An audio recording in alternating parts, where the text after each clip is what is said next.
Hello Year 5 and welcome to your English lesson for today. So we're going to be looking at using a variety of expanded sentences to add detail to our writing. So we're almost going to do a little description today based on our video, and we're going to be looking at all the different skills that we need to expand on our writing. So first of all, we're going to look at the different themes of the story. So you're going to re-watch the video and you'll have a sheet in front of you where you're going to think about different examples where our themes crop up in our story. We're obviously going to recap what a relative clause is. Okay, obviously we've got our relative pronouns and the punctuation that we need. We're going to look at being able to identify adverbs and adjectives in our sentences as well. And then you're going to have a go at rewriting a paragraph using all of those skills, including adverbials of manner. Okay, so in front of you, you will need a copy of this sheet. Okay, these are the three themes that commonly come up in our video. So we've got elements of darkness, death, and age, but we're linking the age to being young and old. So when they're youth in their childhood times and when they're old in the time that he's in now. So what I want you to do is I want you to pause this video and I want you to go back to the main video that should be on the document. So the original video footage of this man playing the piano. And whilst you're watching it, I want you to stop the video at certain points of time and jot down any points in the video where these three themes are represented in our video, okay? So pause this video, go watch the other video and see if you can fill out some information on your sheets. Okay, well, these are the ones that I came up with when I watched the video. So when I'm thinking about the darkness, I'm thinking about him feeling alone after he's lost his wife. Okay, so he's been left on his own, he's not got anyone around him. But then I've got the element of war. Okay, when he goes to war, he must be in a very, very dark, very unhappy place. Being in the army or being a soldier in a war is never a pleasant experience. It's never a nice experience, and people experience all forms of grief and loss when they go to battle. So then that links on to the idea of death. Well, we saw the ghost of his wife, obviously that reminiscence of his wife where he was playing the piano and she faded in and then faded back out again. He's lost his comrade in battle. Okay, one of his friends that he was with, one of his co-workers, one of his army buddies got shot and obviously died in his arms. But I also put the death of losing his innocence as a child. Now, that sounds like a weird thing to say because obviously he didn't die as a child, but as you grow up you start to lose the innocence of you as a child, and obviously your life becomes a little bit more complicated. You start to stress about things that as a child you wouldn't have stressed about, and it might be that he misses those days where he was young and innocent and didn't experience all this grief and loss. And then for the age part, I've got different things. So we've got him playing the piano here off by heart. Okay, he has obviously learned and developed the skills over the years, and he's now got to his old age where he can remember that off by heart. We then have the flashback of his wife when his wife died. Okay, so we link that back to when he was playing the piano and his wife was obviously there, and obviously his wife's then died. So obviously looking at the way she looked and the way he looked, she died of old age. So we're talking something that's happened when he's older. I've also got going back to then the youth times of him fighting in the war. So we've gone back to a younger version of him where he was fighting in the war. And also when he was playing with his toys as a child. And obviously that then links into a more positive aspect of our story where it could potentially lead. Where by the looks of it, a grandchild, one of his grandchildren, is playing with the same toy. So we've got the links there between our different themes. So using that information, let's explore the different themes within our different skills that we're going to be looking at today. So here is a sentence. The man whose mind was filled with the memories of the past sat at the piano. Now, I wonder if you could tell me what type of clause that is. Good, it is an embedded clause, but it's a relative embedded clause because it starts with what? Good, it starts with a relative pronoun, okay? Whose. Now we can see this as embedded clause because this is in the middle, and if we took out that information, the man sat at the piano, that sentence still makes sense on its own, doesn't it? So it's usually then introduced by whom, whose, which, that, and if. So those are our relative pronouns. Now, the information in that relative clause is essential, okay? Now, if it's in the relative clause, we don't use commas. But if the information in the relative clause is non-essential, so information we can disregard and get rid of, then we use the commas. We remember those commas are almost like our hooks. So we'd hook out that piece of information. As long as our sentence still makes sense on its own, then it's fine. Okay, so that is an example of where we could remove them.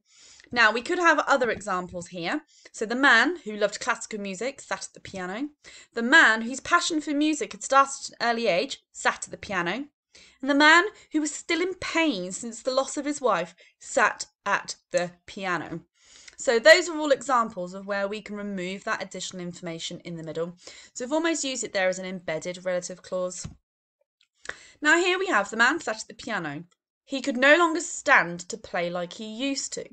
Now here we've used a colon, okay? So we've got our main clause, but we're going to add some additional information. So we've used our colon so that whatever follows is actually an explanation or a further elaboration upon what's written beforehand. So it's almost giving that additional information. So we have our full sentence at the beginning. Now we don't use a capital letter because technically it's still part of the same sentence, okay? Now the only reason why we then need a capital letter is if the colon is then preceded by a proper noun. So if we start with a proper noun after the colon, then we would need to have a capital letter. So let's look at some other examples here. So we've got the old man's hands were tired, colon, he'd started to feel pain creeping into his joints. So we've almost expanded on the idea of why he was tired and what it is, what effect it's then having on his body. The piano had been an heirloom, okay, so an heirloom is something you almost inherit, something that gets passed down from generation to generation, that you keep as like a keepsake, it's a memory of somebody. Now here I'm going to add that additional information on using my colon. It had been passed from generation to generation and he had loved it for 50 years. So the piano has actually been passed down from potential grandparents or parents from before. And sorrow gnawed at the old man's heart. We know that gnawed means to almost like eat away. It had only been a short while since he'd lost his wife. So we've expanded on our main clause every single time when we've given additional information, but we've used a colon in there. Now, that's not something we've looked at for a long time. So if you're able to include that one in your sentences today, it'd be really good. Now, this is an easy one. The nostalgic old man sat at the familiar grand piano. Now, we know this is an expanded noun phrase. Well, certainly this one's an expanded noun phrase because we've got a comma punctuating our two adjectives, okay? So it's got the noun, which is the man, and then we've added some additional information, okay? Now, what you may notice here is this one here doesn't have a comma, and that is because the word grand, okay, is actually linked to the piano as being a grand piano. So I've not used it as a form of a separate adjective there. Had I written that the other way around and said the old man sat at the grand familiar piano, that wouldn't make sense because a grand piano is a type of piano. It's one of those ones where the lid sits off, okay, at the top rather than a box standing up piano. So there I actually don't need a comma because I'm actually describing it as a grand piano. It's the name of the piano. So the only additional adjective I have there is the word familiar. Okay, so let's look at some other examples. The tired old man sat at the well-used piano. Don't need an additional comma for well-used because I've used a hyphenated word. In the middle of the darkened room sat an old grand piano. Okay, now you can see here, yes, I've used my two adjectives, but I'm describing the piano as being a grand piano.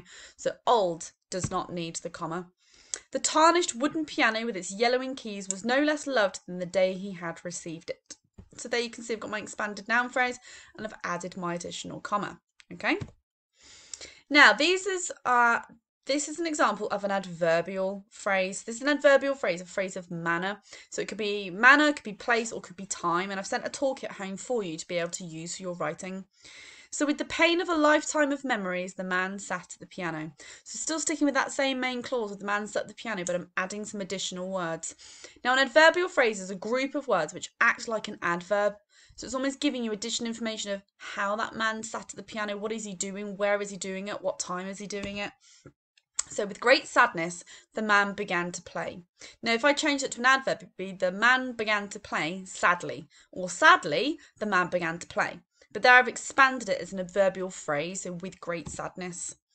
Now in quiet contemplation, the man began to play. When you contemplate something, that's where you think about something, where you weigh up the pros and cons. So I might have contemplated this morning about going for a walk in the snow, and I'd be thinking, well, if I go and it'll be good and I'll do this, but if I don't go, then this might happen, or it's too dangerous to drive, or I'll be fine. You know, the roads are fine. So when you contemplate something, it's where you think something over. So in quiet contemplation, the man began to play. Now, as carefully as his hands would allow, the man began to play. So again, rather than saying carefully, the man began to play, we've added some additional words in there to make that into our phrase. Okay.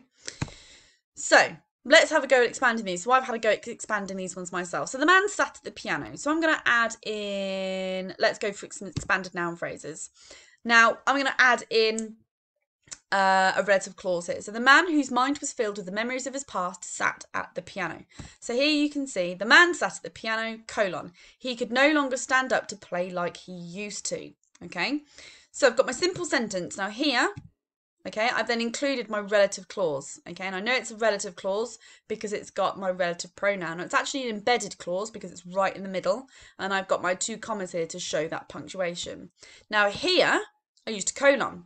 So what I had to do was expand on why the man was sat at the piano. So I said he could no longer stand up to play like he used to. Okay, so that's my explanation where I've added to that sentence.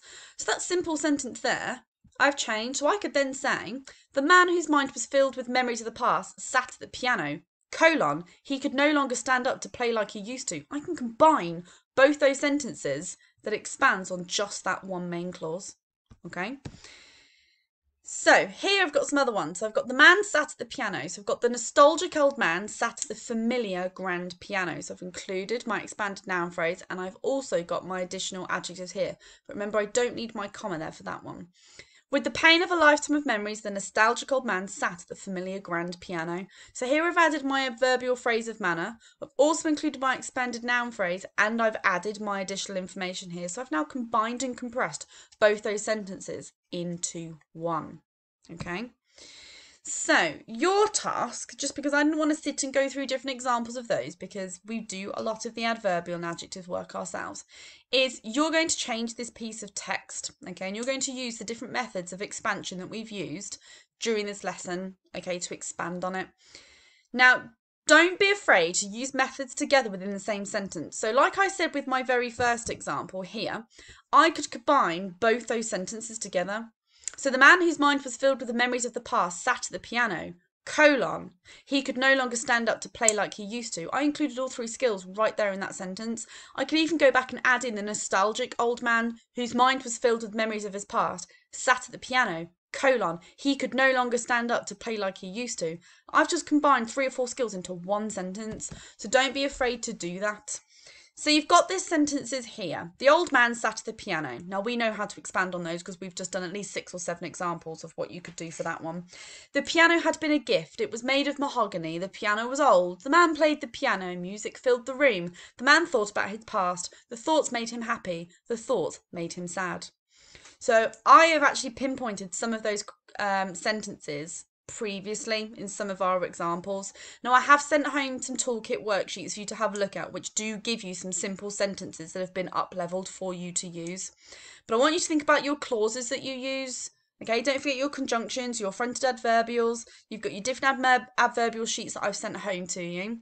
I want this to be a really good quality piece of work because I'm going to be looking at your work that you've done on Monday and today, on Monday and Tuesday, plus this work by the time we get to Friday. Okay. So have a go at writing that up in your books or on your paper at home. Use the toolkits to help you. If you need to go back and skip parts of the video to look at some ideas that I've already written and modelled to you, by all means, but I want a nice, decent paragraph using all those different skills. Okay, make sure it's nice and neat. Do not forget your capital letters and full stops and try and make it the best piece of writing that you could possibly do, okay? Keep it nice and neat, because if anyone does a really good example, I can post it on Twitter. If it's messy handwriting, lots of mistakes, I'm not going to be able to post it on Twitter, okay? So do your best, all right? Good luck, Year 5.